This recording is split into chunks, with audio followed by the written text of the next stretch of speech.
Assalamu alaikum warahmatullah. Salatu wassalamu ala Rasulullah. This is me, Quratulain Bukhari, Leadership Ali from Rehan AI Teachers Training Institute, batch number 24 and level number 1. I welcome you all to the Vision and the Values show.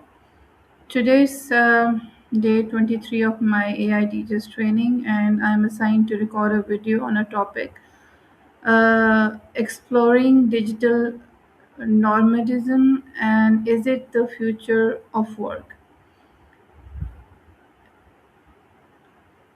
Today we are explaining this fascinating topic that is changing the way people think about careers, workplaces, and freedom. Imagine waking up in a different city, opening your laptop, connecting to the internet, and starting your workday without going to a traditional office. Sounds exciting, right? But is digital nomadism really the future of work, or is it simply a lifestyle trend? To discuss this topic and to get the answers of so many questions about this topic, I have invited a special AI guest today, ChatGPT. So we are going to welcome ChatGPT.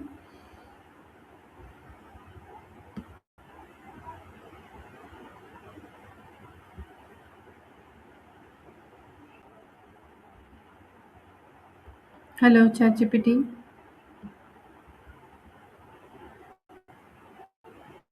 Hi, what's going on? ChatGPT, I'm so delighted you're here. Today, I have a topic to discuss with you digital nomadism. So, are Mm-hmm. you ready for that? Mm-hmm. I'm Okay. ready. So, what is it about digital nomadism that you want to dig into? Are you curious about the lifestyle, the economics behind it, or the technology that makes it doable? So, I want to discuss this topic and I want to learn it from very start. And I want Mhm. to ask what exactly is a digital nomad? Ah, great place to start. So, a digital nomad is basically someone who uses their work, online work, to live and travel without being tied to one specific place. They're not on vacation necessarily. They're just working remotely from wherever they happen to be.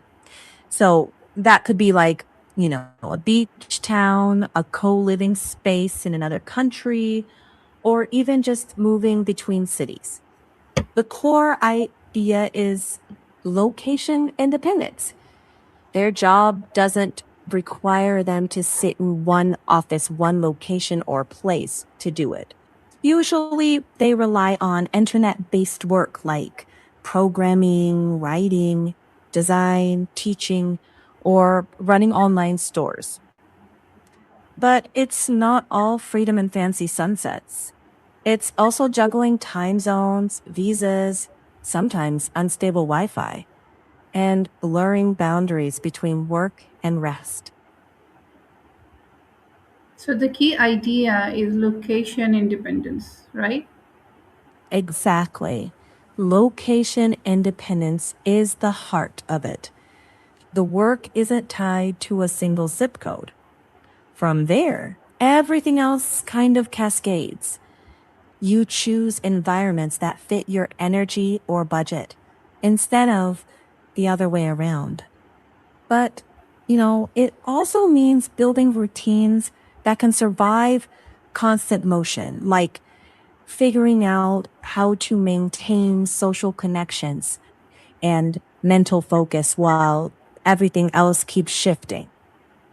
Now, do you want to go more into how people actually make that workable day to day?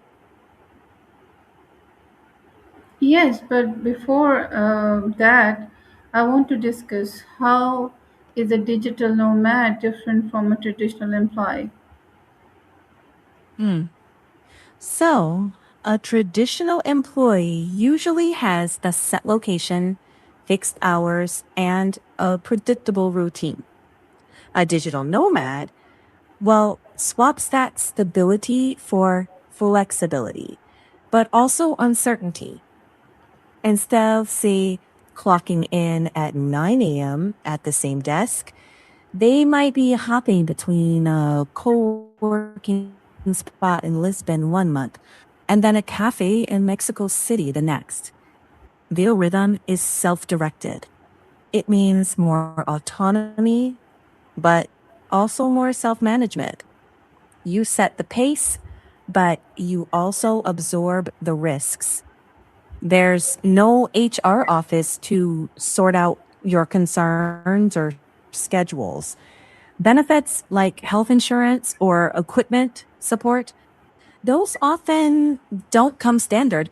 You've got to patch those things together yourself. And mentally, it can feel freeing or unmooring, depending on your tolerance for ambiguity. So I want to ask a question about it. Why is digital nomadism growing? Just a sec. So it's growing because remote work is more accepted now. Tech makes it practical. People value flexibility more. And some countries now offer digital nomad visas, which makes it easier to stay legally. And, after years of hybrid or remote shifts, people got used to not being in an office, but it's not for everyone. The lifestyle can fall apart if income isn't stable or if time zones wreck your sleep. So it's kind of a trade off between control and uncertainty. Do you see that feeling like something you'd want to step into or not so much? Yes, I work online. Yes, I understand this. Let's talk about benefits and opportunities. So, what are some of the biggest benefits of being a digital nomad? Hmm. Well, the big ones are flexibility, autonomy, and exposure to new places and people. You can shape your days around your own peak energy. You can live somewhere cheaper or more inspiring. And you can meet wildly different communities. There's also a professional upside. Clients or remote teams from different countries, you build a global network by default, not by accident. But opportunities come paired with discipline, problems, and visa headaches, and the need to maintain boundaries. So, can So you the upsides, yeah, so go ahead. can you explain some challenges in reality? Is digital nomadism really as easy and glamorous as it looks on social media? Short answer, no. The Instagram version leaves out the grind. There are Wi-Fi meltdowns, lonely stretches, time zone chaos with clients, and visa runs that are not fun and can be expensive. Staying productive without a stable routine is harder than it looks. And relationships can, like, they can fray when everyone's scattered across different continents. So it's not all beach laptops and smoothies. The trick is deciding if the trade offs fit your personality, your stage of life, and your tolerance for instability. It can be enriching, sure, but it takes more planning than the photos usually admit. Yeah, thank you so very much for explaining this so simply so that it can be easily understood by everybody. So, one last question that is of my personal interest that as I have told you that since I am working online, so how can Mhm. digital nomads maintain a healthy work-life balance? Hmm. Well, one practical move is to set a default schedule, like actual office hours for yourself, no matter where you are. You pick a cutoff time, you silence notifications, you protect sleep, like it's non negotiable. And build in social anchors, like regular calls with a friend or family back home, or joining local groups.